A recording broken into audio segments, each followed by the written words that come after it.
Many do not fully understand and even know what a Hutterite is. Hutterites are Germans from Russia and migrated to the United States in the 1870s. They are an ethno-religious group that branched from the Anabaptist, and much like the Amish and Mennonites, they can trace their roots all the way back to the radical Reformation of the 16th century. Hutterites are much like the Amish and Mennonites. They all basically have the same beliefs regarding religion, just have different levels of their adaptation to technology. When Hutterites arrived in the Americas, they went to different regions in the continent and split into what are considered 3 different categories. These groups are the Schmedelut, Darisalut, and the Hererut. They each have their own area they occupy, and ones located in the Dakotas are known as the Schmedelut. All Hutterite colonies are very similar and only differ by small measures. Those in the Dakotas chose this area for the rich farming land.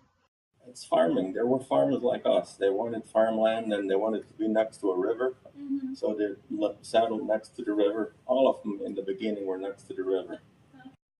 We had the opportunity to sit down with Harvey Hoffer, who is a community member of the Sundale colony here in North Dakota. He is the head of the turkey farming business and let us interview him and gave us a tour of the colony. Although we had the opportunity to be at the colony and take many pictures, we were also very limited on what we could take photos of. Close-ups of people was something Harvey asked us not to do. The colony of Sundale was began by those who had migrated from South Dakota. The colony is located near Milner, North Dakota, and it has around 150 current members and has grown rapidly over the past few years. The colony began in 1976, and over the past 40 years, the colony has only suffered 7 losses. The primary languages spoken are German and English. The colony writes in High German and speaks in Low German. The children are in a daycare environment where they only speak German, and when they enter into regular schooling at the schoolhouse at age 5, they begin to learn English. The Sundale colony must abide by the Milner School Board academic requirements. Recently, within the last 2 to 3 years, high school level schooling was added to the curriculum. At the colony, they have no academic sports. Just for fun around the colony, they will play hockey and other types of sports. The Milner School sends out multiple teachers each day. They all speak English, which helps very much when teaching the children English, and it makes it easier for them to learn and understand better. The kids learn hands-on. They circulate. We have about 20 different businesses on this place. Yeah. And they circulate among them when they're young. I will have the 15, 18-year-old boys usually here for a year or 2. By the time they get to be 22 years old, they've done everything. The older students, ages 15 to about 22, will work throughout the colony. They switch every couple years on what jobs they are doing. This is what we, in some cases, call an internship. The jobs range from a variety of businesses like the butcher shop or in the turkey barns. The younger girls, ages 12 to 13, work their way into a more traditional role that the women play.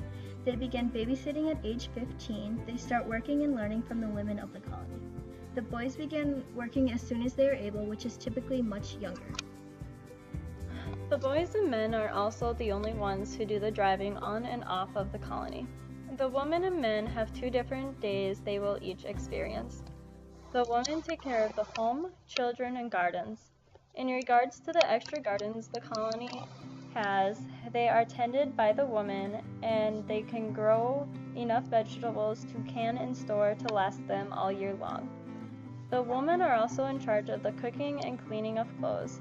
The laundry is set up as a rotation, and each family has a certain day to do their clothes. In the kitchen, there also is a rotation set in place, although there is a head cook at all times who helps supervise those cooking. The men will work long, hard hours that are associated with one of the 20 different businesses the colony has.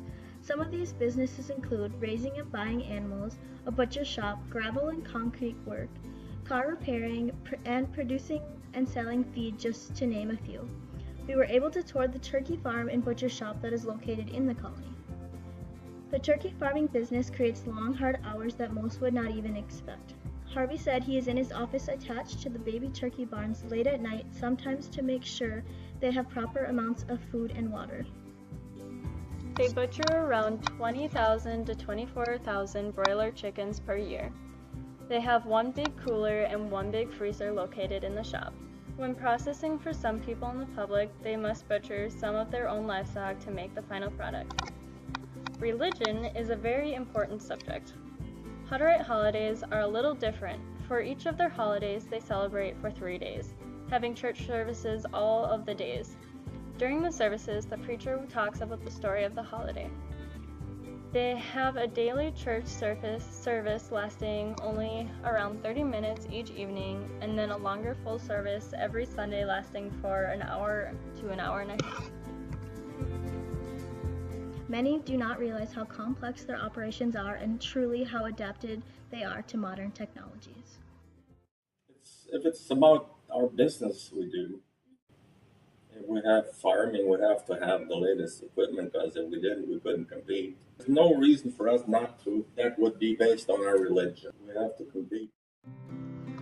The Hutterites are very interesting and are very underestimated by many in the public.